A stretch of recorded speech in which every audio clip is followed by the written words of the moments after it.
Wrestlebuddy Podcast. All about wrestling. Subscribe and follow for more content.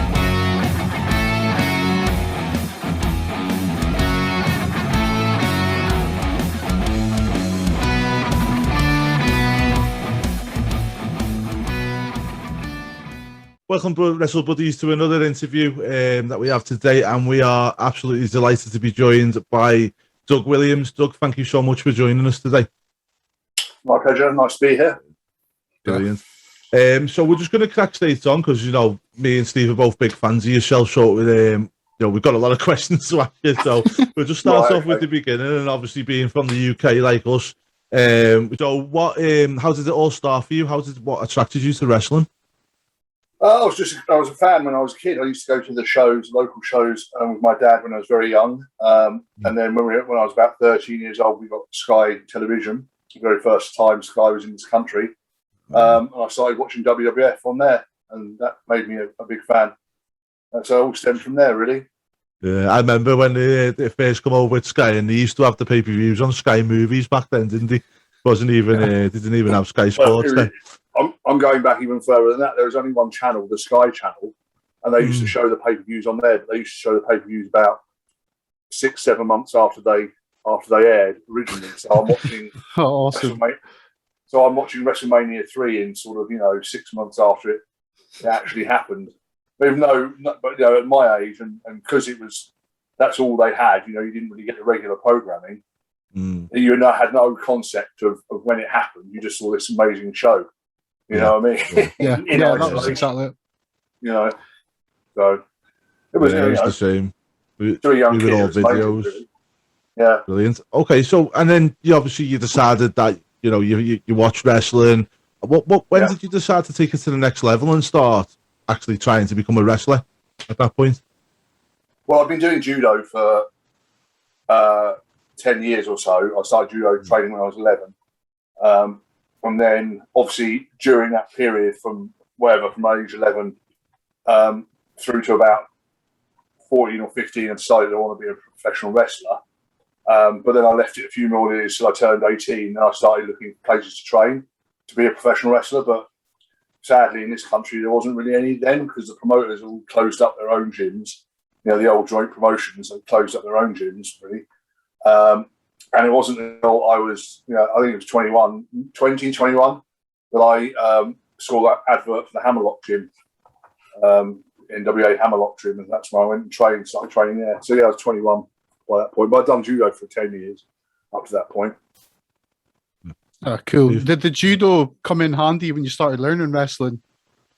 Yes and no. It's useful for, obviously I knew how to fall properly, take bumps.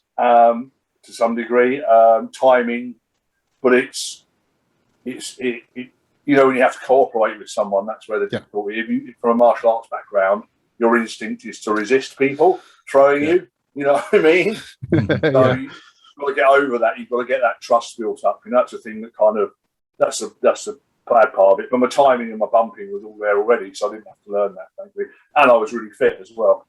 I mean, I was British Judo champion, so I was really top class level athlete. Christ, awesome. Point. So I was more than fit enough. So that's fine. That was good. Oh, nice. So I mean, sorry, I'll let Andy go with this one. Sorry, I'm coming. Who was your inspiration as a wrestler when you were young? Who did you look at and kind of go, "That's who I want to"? When I was kind of in my teenage years, it was probably a mixture of Ted DiBiase and Randy Savage, probably my two favourites.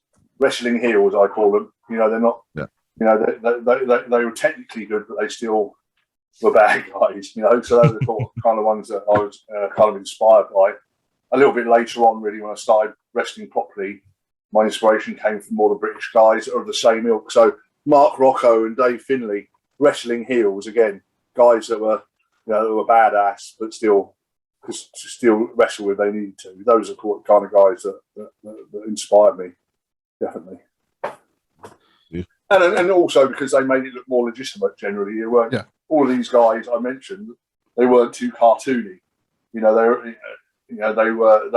looked legitimate athletes, and they looked like they were tough and like Savage was over the top. I'd never say he was cartoony in his gimmick. He was just very, very over the top, extravagant character, wasn't he?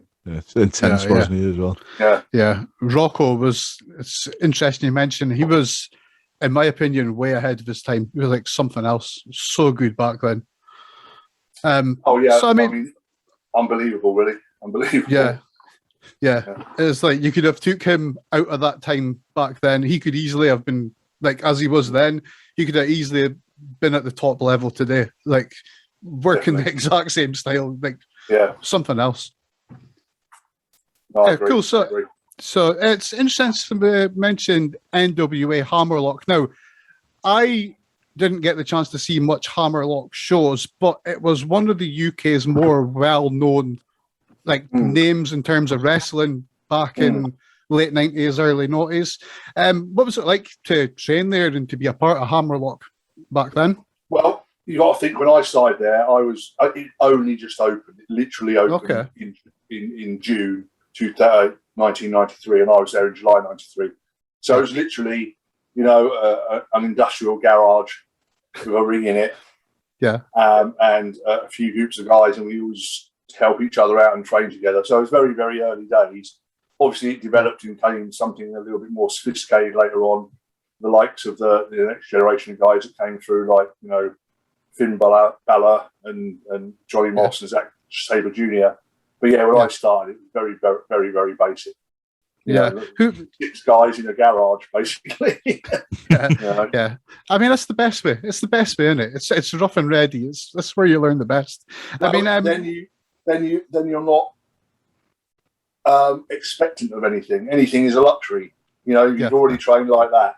Going anywhere else, working anywhere else in any other ring is a luxury. So that's the best thing about it, Yeah. Excellent. What was the ring like? Was it a boxing ring or was it a proper ring set up at the time? No, it was a proper wrestling ring, but it was pretty old. It was about 30 years old. So it wasn't the greatest. Yeah. Oh, small cool. as well, maybe 14 foot, perhaps. Yeah, a little, really a little UK size one. Yeah. Yes. Yeah. I remember training years ago in a 14-foot ring. Fun little things. Who was your favourite opponent back then? Like back in the Hammerlock days? I wrestled Andre, the owner of Hammerlock, quite a lot. Okay. I used to wrestle. There's another guy who came out of Hammerlock called Justin Richards. And he went on to train quite a few guys on the British scene, kind of stepped away from being an active wrestler and became a trainer. I used to really enjoy wrestling him as well because he came from a British amateur wrestling background, so him and I gelled quite well because I do judo bits and he was amateur wrestling.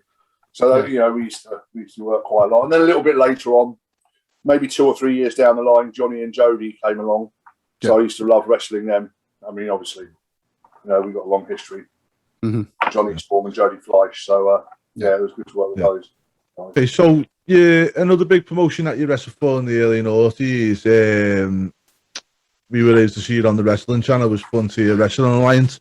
Now, what are your memories of working for FWA? It was chaotic. They were, it was a lot of fun because we were doing something different to what was currently on the British scene at that time, and kind of, we were the pioneers of these kind of bringing a couple of imports over and putting on these super shows, and also the idea of running big monthly shows, and using angles to follow from one to the storylines, follow from one to another, which is something that hadn't really been done in British wrestling before. Mm-hmm. They were very much localized shows, spot shows, without any kind of main storylines running through. So it was an interesting time for that, and it was exciting. And it became very popular very quickly. Yeah. Okay, and you wrestled some really good names there. Johnny Storm, Ulf Herman, Flash Barker, Christopher Daniels, Mark Sloan, Steve Carino, to name a few, and obviously the most famous wrestler from my city, Robbie Brookside. Okay. I've wrestled Robbie hundreds of times, though, not just FWA. I've wrestled him everywhere, Germany, UK and all over. So I mean, he's kind of a mentor to me as well when I first started. So. So I was talking to Robbie not long ago because we both support Everton Football Club, and where he's in Florida now, he used to go to the Everton games when he was back home in Liverpool. But Everton's on a tour in Florida, so he was made up going to all the games and stuff. So he was sent us a message about him going and meeting some of the Everton players and stuff, which was cool. Good to hear from him as well.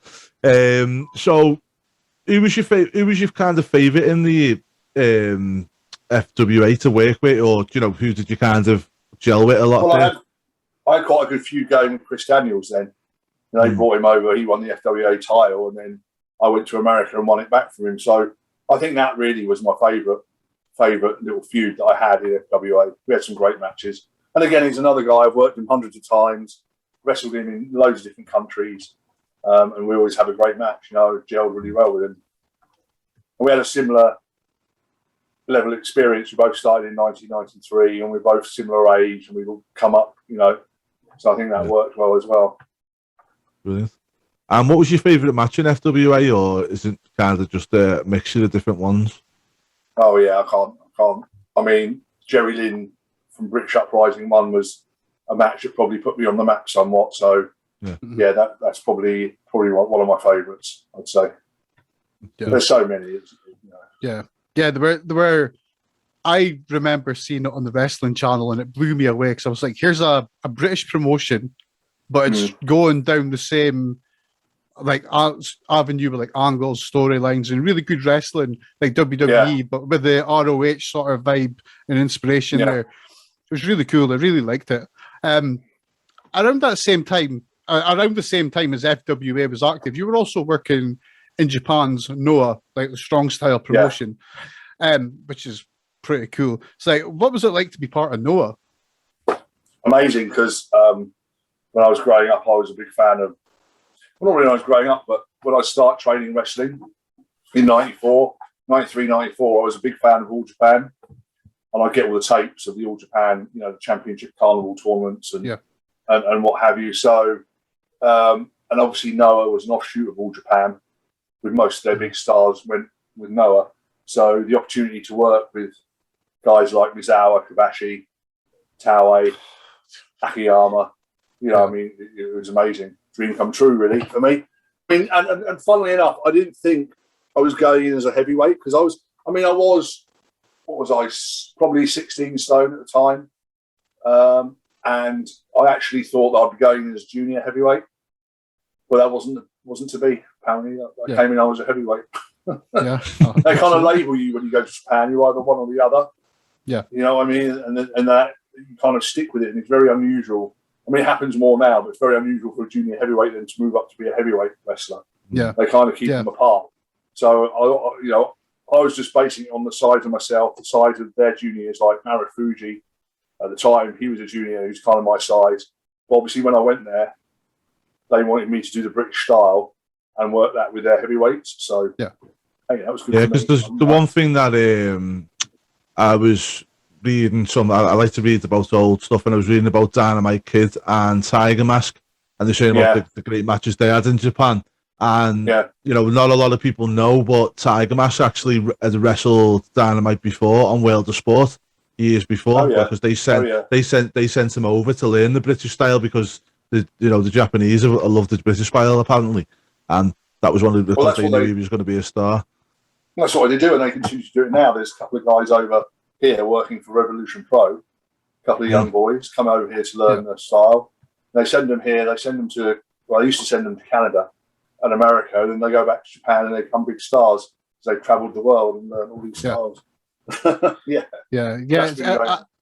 It's really cool how the Japanese promotions work with sending workers on excursion and that sort of thing. I think it's really good. It's really good for their learning because they're putting them out there, and they've got to not only get over, but they've got to learn the different styles all over the world. They learn how to develop a character, but a personality as well. Definitely. And just one question with regards to what you're saying about traveling, different places around the world and stuff. Obviously, you're very well travelled. You've travelled to pretty much everywhere to go and wrestle. Yeah. Do you feel like you have to adapt your style to a certain crowd, or do you feel like you kind of, one style fits all? No, I think obviously I'm booked for a specific reason, that being the style that I do. So that's why I try and do it, and I'll incorporate it into fit with my opponent, so that we don't necessarily have a clash of styles. I might mix it up a bit, but yeah, you got to think. The reason I was booked was because I was kind of the British wrestler doing the British style at that time, and not a lot of people had seen it. It wasn't, YouTube wasn't a big thing. There wasn't acres, it wasn't oodles and oodles of World of Sport available for people to watch. So that was my unique selling point. That's why I was being booked. So I didn't change very much of what I did. I didn't have to. Yeah. So that was a good thing. Yeah. Stephen. Cool. So I mean, you mentioned Misawa before. Were you excited to be able to work with Misawa, and what was it like working such a absolute legend as he was? Oh yeah, of course. I mean, I was looking forward to it. Bit nervous, because obviously it's a high standard to go in with. Yeah. But no, I really did look forward to that. I mean, it was fantastic. I always like, for me, fans talk about this wrestler's great and that wrestler's great. From a wrestler's point of view, the only way you know if someone's really good is when you're in the ring with them. Yeah.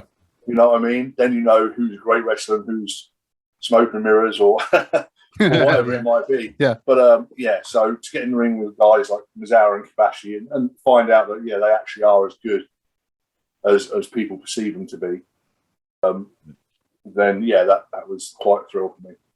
Brilliant. Yeah. Okay, so after you did wrestle in another big promotion where Ring and people were seeing you in Ring of Honor. How did you connect with Ring of Honor? Was it just kind of as you went along, or? Yeah, they contacted me because I did an indie show in America in 2001 called King of the Indies, which was a tournament. Okay, yeah. And the whole basis of Ring of Honor was built around seeing that tournament and realizing that style of wrestling would work with, kind of technical style with lots of different,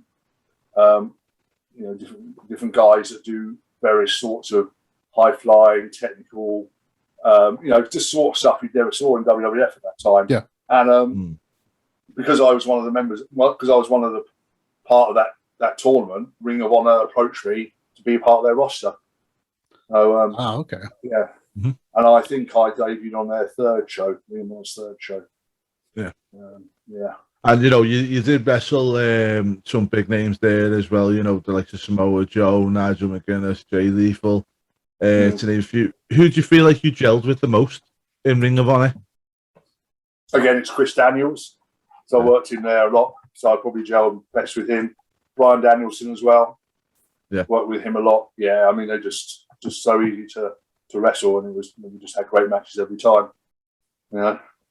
What was your favourite match in Ring of Honor? So when you're in there, who did you think? It's quite a few, like if you were trying to tell someone to go and watch one of your matches from Ring of Honor, which one would you suggest? There's either me and Chris Daniels from March 2003, or it's the 4-way 60-minute match for the title, which was me, Daniels, Loki, and Spanky. And that was a 60-minute Iron Man match. So go and watch that. If you want to get something a little bit later on, some of my pure title matches, I think against Alex Shelley and Austin Aries for the pure championship, they're really good as well. They're all, I mean, every match you'll see something different. Tell you what, when you say 60-minute Iron Man match, there's not, not many wrestlers today that could go 60 minutes and they'll keep it going when you see the 10, 12-minute matches on TV and whatnot, Yeah. Well, it's 4 of us, thankfully. Yeah. just a bit of a side question. Do obviously back then, 60-minute Iron Man matches, me and Steve obviously are like wide open, love that type of thing. Do you feel like today's audience could handle like 60-minute Iron Man matches? Because I feel like, as I've got young kids and they're watching one thing 1 minute, I come in the next week and they're watching something else. It's like they haven't got the attention span to last that long. I think if it's built properly, and the story developing into the necessity to have a 60-minute Iron Man match draws people into it, then yeah, I think it would be possible. Definitely. Yeah. People still watch 2-hour wrestling shows, don't they? So yeah, it's not like the tension's deficit is wholly there. It just seems like the matches are kind of bang, bang. They bang the matches out, then there's a break, then there's a segment, then there's a work. Yeah, well, you say that, but they have been getting longer. Like if you look at if you watch AEW, on average, their TV matches are 12, 15 minutes long. Yeah. Whereas if you go back to TNA time, when I was at TNA, the most you did on TV was 6 minutes, 5 or 6 minutes, because they wanted to, because they had that thought that people were going to change channels quickly. But now it's kind of developed, and Raw's the same thing, because Raw's so long. By necessity, their matches are longer generally to fill out the time. So it's kind of moving the other way a little bit, which is kind of contradictory to what's happening in society in general, as you say. The people's short attention spans and watching short videos on YouTube and TikTok and things like that. But the wrestling seems to have, kind of gone the other way a little bit, which is a good thing. I don't complain about that, but it's interesting. It's like I always think, like, as I say, go back maybe with kids. It's like, I feel like sometimes with feuds, they don't let them go as long nowadays because of the attention span of these generation. Like my kids, they'll be watching someone on YouTube, and sometimes I'll sit there for 5 minutes and watch it with them, and then I come back in the next week and I'm like, "Oh, are you watching such and such?" And they go, "Oh no, we don't watch it no more. We're watching this one now." They're so like fickle, and they don't have time to stick with anything, Right. Yeah, it's interesting.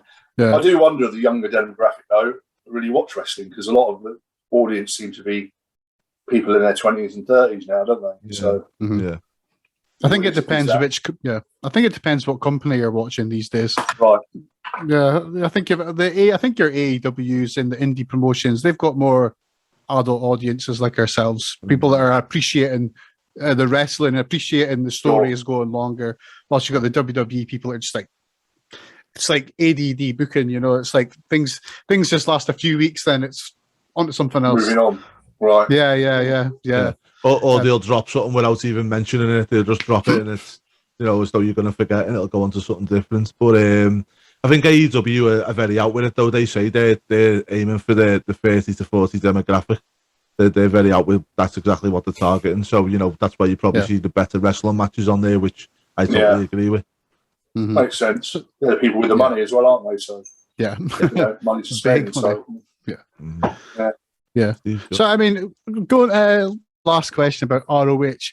What sort of matches did you prefer working there? Did you prefer just working the pure style matches, or did you like the other sort of like your normal non-pure style? I don't know how it would word, like the normal. I know what you're saying. Yeah. It didn't really make a difference to me. I don't think there wasn't any kind of preference to what I did. It's always nice to have a challenge of doing something different. Yeah. You know what I mean? So for me, it was always who my opponents can be, what type of match, how can I make this different to what people have seen before, and that was always a good challenge. Yeah, absolutely cool. So following ROH, you found yourself, well, amongst other places, in TNA wrestling, and you became part of, like, at the time, it was one of my favorite teams to watch. I thought it was brilliant. It was the British Invasion. What led to you joining TNA, and what was your memories of the promotion at the time you joined them? Okay, well, they got TV in Britain, and they wanted to start touring Britain, so they obviously wanted some UK wrestlers. So they again, it's contacts, isn't it? I knew them already, so they called me up just initially to do their first UK tour, and off the back of that tour, I got signed by them, and I got signed by them in June 2008. But I still had some commitments to Noah. I still had like 4 tours to do for Noah. So I did those 4 tours for Noah, which ran from the winter of 2008 until February 2009. And then I probably started properly with TNA in May 2009. I think that's when we debuted the British Invasion properly. Okay. So I was signed for almost a year before I did anything meaningful. Really? But only because I had the commitments in Japan, and they knew that already. So that was fine. Yeah. So how were you put together with, well, he was known at the time as Brutus Magnus, aka Nick Aldis, and later on Rob Terry? How did that come together? Was that yourselves putting that together, or was that TNA? It was like No, we've got it people for was you? TNA putting that together. They just wanted to. Those two guys are very inexperienced. Yeah. They obviously wanted to build up their tag division. So they just put them with me so I could teach them how to wrestle. and it was just something for us all to do, you know. Yeah. Rather than trying to have three singles UK guys separately on the show, it must made sense to form a faction, you know. Yeah, absolutely. And I mean, if you're the works, one that, sorry. If you're the one that trained Aldis, I was just going to say you did a good job. You know, he's came on quite far nowadays. I don't say I trained him, but I mentored him. Probably a better word. Yeah. I get you. It's just cool. But what were your memories of working with him back then? I mean, as you said, he was fairly new in the business. So was it fun working with someone that's at that early stage and when you're mentoring them on, trying to get him to be up to level? He was always quite forthright. He always had ideas and opinions and that. And was just trying to rein. He's quite excitable. It's trying to rein him in a little bit and say, listen, we'll do this because of this, but we can't do this because it doesn't make sense or it doesn't fit this time. And it's just try help him understand, the logic of doing certain things in certain times, certain places within matches to get the results that you desire out of the audience. And because his athletic ability was already there, second to none. His timing needed work and bits and pieces. He'll say that himself. It was just a case of him getting to understand, psychology of how to put a match together, and what to keep in and what to leave out. Don't try to put everything in all the time because there's no point. There's no that big bundle of energy and trying to direct it in the right place and when to. Absolutely, yeah. I just want to know that. And the other thing is, of course, you got to protect yourself a little bit. Big guys, young guys are always so willing to pump and run and jump about and take all this stuff. And I'm saying, no, you don't want to be selling all the time. You've got to look strong to some degree as well. You give your opponent something, but don't make yourself look weak. Don't make them look great at your expense. It's all give and take here, and it's just things like that he learned over time. Protect himself, but still do it benefit the business. Mm-hmm. Just to go on, well, obviously talking about mentoring and training, you actually did do some training for TNA at some point. Yeah, I the last year of my contract, they sent me. They took over OVW's developmental, so I went down there as one of their trainers. I was kind of more agenting and writing TV for OVW than I was training, but that was useful for me, I guess, as opposed to training guys. Because they already had great trainers there. They already had Nick Dinsmore and Rick Rogers doing the training. So, there's quite little that I can contribute over and above those guys. More my forte was like agenting matches, putting matches together on their house shows and for their TV shows.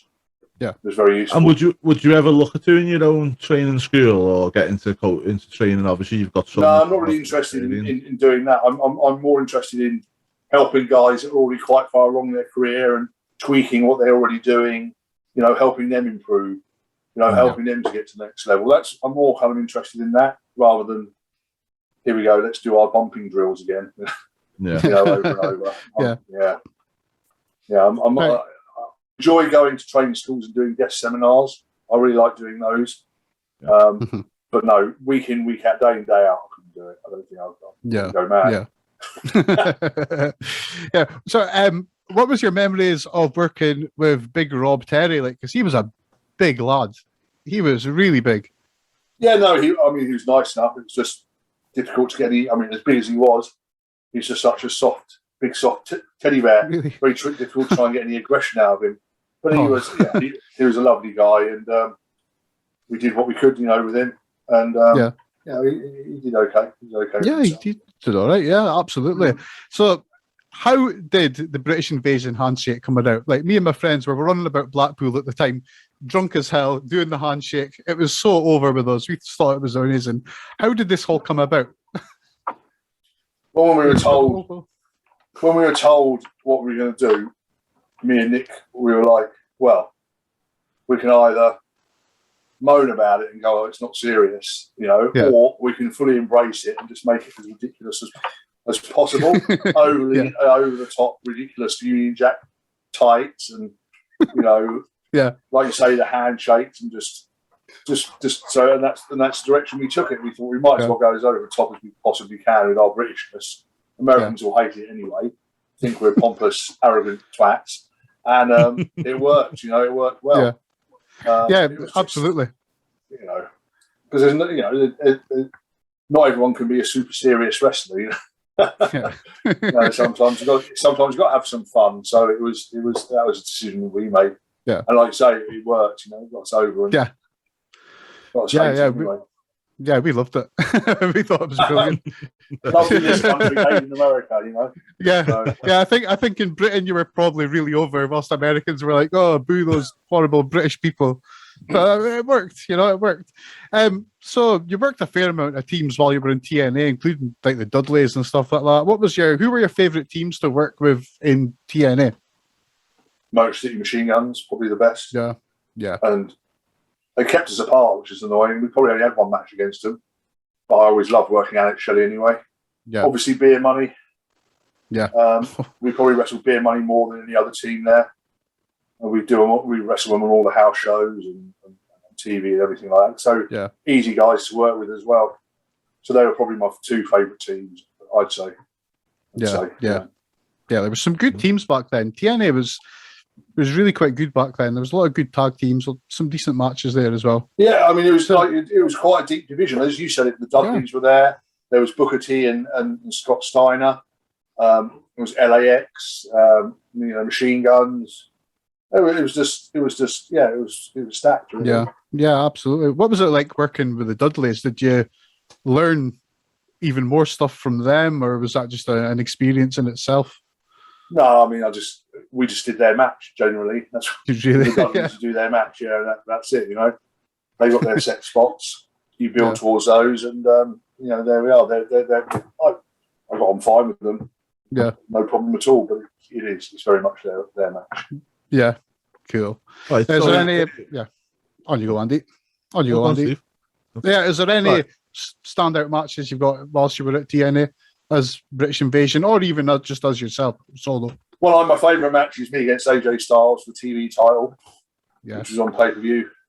That's probably my favourite match from TNA. To be honest with you, I can't remember a lot of the tag matches there that we had. Yeah. I mean, I can remember a lot of the house show tag matches we did with Beer Money, but it always seemed when it came to the pay-per-views, they put us in some ridiculous 4 or 5 way tag match, or it will be or a tables match or some sort of gimmick associated with it. So those don't stand out for me as great matches really, because they're gimmick matches. You see the difference. I think my singles matches probably meant a lot more to me. From even though the British Invasion, us being tag champs, that run is important.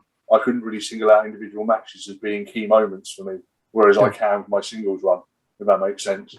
Yeah, absolutely. It's a totally fair point. Yeah, that's brilliant. Cool. And just going on with your singles, obviously, you wrestled Bryan Danielson and CM Punk over your career. You wrestled them quite early on in their careers. Did you feel like they were going to go on to the careers that they've had? Danielson, yes. Punk, not so much, but only because his look didn't lead itself to what WWF wanted at that time. You know what I mean? Mm-hmm. I always thought Danielson would be fantastic in Japan as a junior heavyweight. He'd make a load of money there, as a star and everything like that. So it's unusual for him to also get that push from WWF. But it's the same with Punk because of his look. I never thought that these guys would ever be where they got to realistically, despite them being fantastic wrestlers. So all kudos to them for kind of breaking that glass ceiling, so to speak, and getting themselves over in that environment. It's very difficult. Yeah, and I know A&W's have invested a lot in the pair of them at the moment. Do you think they're the two that can take them to that next level? Well, potentially. They've got the scope to expand their audience, but they'll bring that all in to look. It's whether they can AEW can keep those eyes on them, through the booking of those, not just those two guys, but the booking of the show as a whole. So yeah, the opportunities there through the fact that they're going to bring more attention in, but it's maintaining and keeping that attention. That's what's important, isn't it? We'll see if AEW can do it. Hopefully they can, but let's see if they can do it. I mean, that's one thing, I talk on our weekly pods. I don't know if you watch much AEW, but it's always a gripe of mine. And to be honest, it's a gripe in WWE as well at the moment. I don't feel like the two companies put enough into the mid-card, and I feel like if they don't start doing it, eventually it's going to catch up with them at the top end. Right. Yeah, I mean, I watch AEW primarily because it's on ITV, so I don't have to pay for watching it. But I get what you're saying, and again, it's giving people adequate TV time, isn't it? Really, to get themselves over. And as they expand the amount of air time they get, hopefully they're able to do that with the various wrestlers that they've got. They've already got now 3 hours of TV time a week. Maybe they'll get themselves another show. I mean, I don't really count the YouTube shows. That is what it is, isn't it? But getting national TV exposure is important for getting your guys over as stars. So the more of that you have, the easier it is. Yeah, and one of the things that I've heard, obviously nothing's been confirmed yet, but I know the YouTube show, I don't know whether they eventually moved that onto TV, but they used to record that after Dynamite, but now they've moved that because Rampage is getting recorded after Dynamite. Now there's rumours that they're going to move to Florida and have a permanent home at Disney Studios in Orlando. What would you be thoughts on that? Do you think that that's a good move for them? Yeah, it's probably sensible. And it also gives, I'll tell you what it does do is it stops crowd burnout necessarily at their tapings, because the crowd have got to sit through 12, 15 matches before Dynamite even starts. Well, that's not, or they've got to sit there afterwards and it just becomes a slog. So you're less inclined to go back the next time, aren't you? But the other thing I think it does is it focuses the wrestlers. They're like, okay, now I'm on Dark. What do I need to do to then get onto Dynamite, onto Rampage? Get on the touring circuit. It becomes a stepping stone for guys on there. Whereas at the moment they're all just happy. They're all on the tour. They're all just going to the tapings, filming in front of the same audience. So maybe it helped give some of those lower card guys motivation to step up so they can get up onto that next level. You see? And just what you mentioned, the same audience, do you feel like, something that I was thinking about, and it'd be good to get your thoughts, obviously, with your experiences, and if they did move to Florida, do you feel like that would benefit the younger wrestlers because of the fact that, this crowd is going to be basically of tourists and stuff like that, so these guys are going to have to work and on the fly maybe, or to try and get that pop out of a crowd. It's not a ready-made wrestling crowd for them. Yeah, I mean, it's obviously that this is a holiday camp mentality, isn't it? In this country, everybody works at holiday camps, working in front of people that are not wrestling fans, and still get, you learn how to elicit responses and get the reactions out of them. Then you're doing a good job. And I think, that potentially could have the same effect in Florida, as you say, if they're bringing the tourists in to watch. Yeah. If a guy can entertain tourists who aren't wrestling fans, then he's doing his job properly, isn't he? Yeah, absolutely. So following TNA, in the years that followed TNA, you went back to the Indies. You appeared for companies like Insane Championship Wrestling, Dragon's Gate USA, Rev Pro, Progress, and a list as long as my arm. What was your favourite company or show to work at during this period? Oh, I don't know, really. The Progress shows were always a lot of fun because they had such a great audience, very responsive. But I do like doing family shows as well, working for All Star, and where you're just doing, effectively what I call pantomime wrestling. But it's a lot of fun. But it's such a, when I came back, I was working for such a diverse and large amount of different promotions. It was always a different experience every weekend. Sorry. No, I was just about to say, one of the bigger companies, and for me from Scotland, it was ICW that stuck out with me because they were quite big at the time. And from the outside, they look crazy as hell. What was it like what was it like to work at ICW, and was it as crazy on the inside as it seems from the outside? No, not particularly. They always seemed well organised and run quite well. Yeah. I don't recall them being any different to anywhere else. So I think no, they do. I mean, they were quite well organised. That's how they managed to run and grow to the size that they did. Yeah, absolutely. All power to the people that ran. To Mark Dallas and Duncan and the other guys there that run it. But I don't think it was crazy particularly. No. Not what I was involved with. Maybe some of the other wrestlers did crazy shit, but not me. Yeah. I think the craziest match I've seen was Jack Jester, and he got one of those spikes that you like put into the ground and hook your dog onto, and he's like getting stabbed with that. I was like, oh, lovely, crazy. Okay. It was being a fan at the ICW shows though. Such a good fan experience at those shows. Like the crowd in Glasgow is normally just steaming drunk, just shouting for everything. Always a good start, yeah.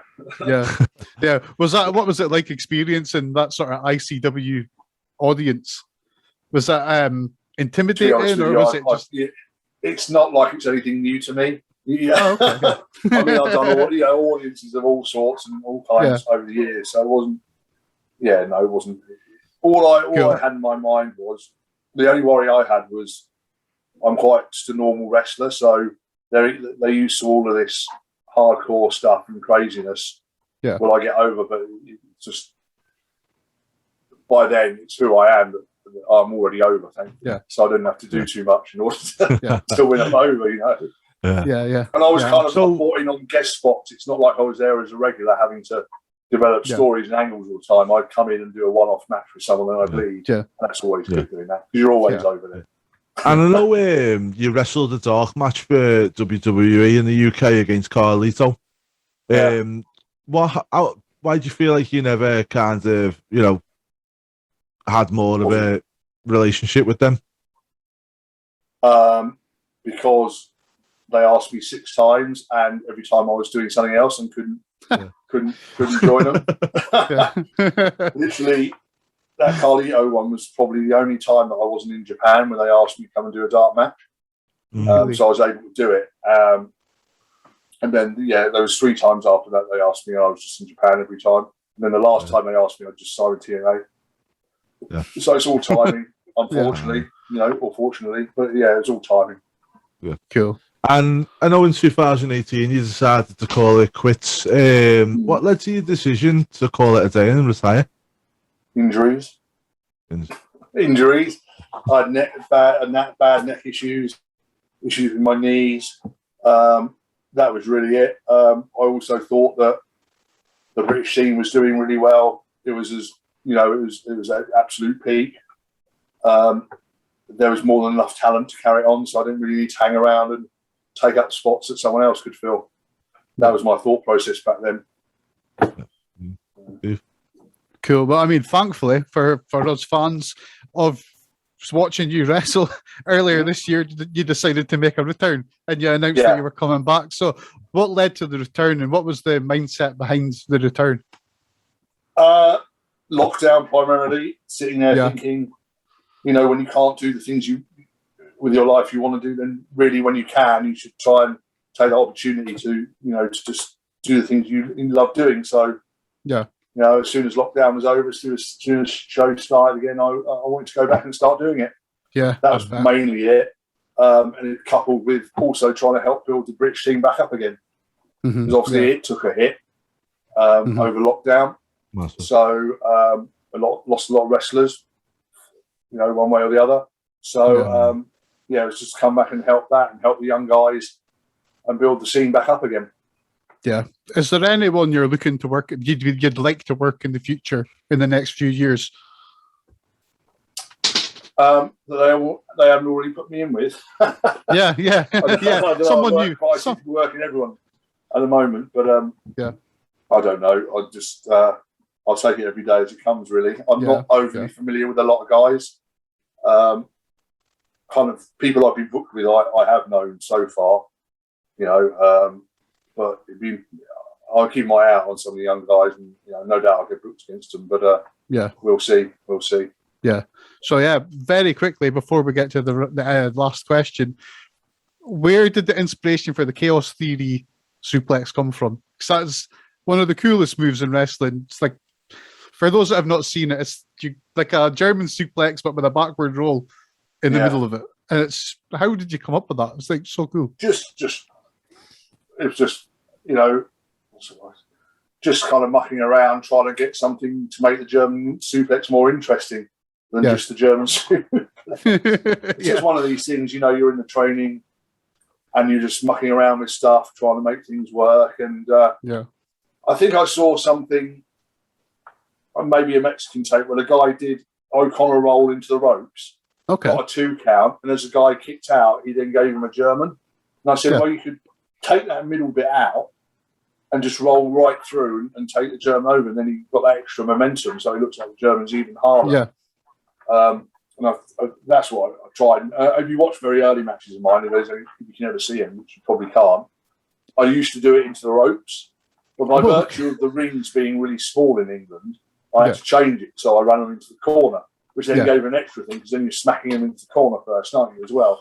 So, it added to the move, actually, doing that, which was good. I'd like to see that version of the move, actually. That sounds brutal. Okay, so just as we wrap up, Doug, just one thing I do want to ask, and this is for myself more than anybody else as well. Where can we see you? What dates have you got coming up? And well, this weekend coming. I don't know when you're going to air this, but 10th of September I'm in Preston for PCW. 11th I'm in Stoke for them as well. Then on the 12th of September I am in Nottingham for Wrestle Carnival. I'm wrestling Dean Unwark in a Pure Rules, officially sanctioned by Ring of Honor Pure Rules not championship, but Pure Rules match. And then I've got following weekend I'm in York Hall, Bethnal Green for Rev Pro. That's on the 19th of September. And then I've basically got a show every week, 2 or 3 shows every weekend to the end of the year. I'm probably the best. I mean, if you check my Twitter feed, I pin my dates for the month on there, so you can see where I'm appearing. That's at Doug Williams UK. But I'm all around the country. I mean, I've booked nearly everywhere across the UK for the rest of this year, for sure. So somewhere near you, no doubt. Cool. Brilliant. Yeah, I'll definitely be checking it out. I think I'm actually planning on going to Wrestle Carnival, so that'll be awesome to see you live. So it'd be brilliant. I actually seen Dean wrestle about a month ago in Liverpool. Oh, cool. He was wrestling for TNT. He was wrestling for at the time. Okay. So it was really good to see him. It's the first time I'd seen Dean, and he's really, really good. So I was ready to see that. So he's amazing. I can imagine you two are going to have a hell of a match. Because I hurt my arm this weekend. Don't know if you can see that. Oh, that's a bruise and a half. That. There we go. Yeah, let's look at that. How did you manage that? No idea. We couldn't work it out afterwards. But there's no pain. It's just all bruised up. But it should clear up by the weekend, I hope. Yeah, well, fingers crossed. Fingers crossed. Brilliant. Doug, thank you so much for joining us today. That's all right.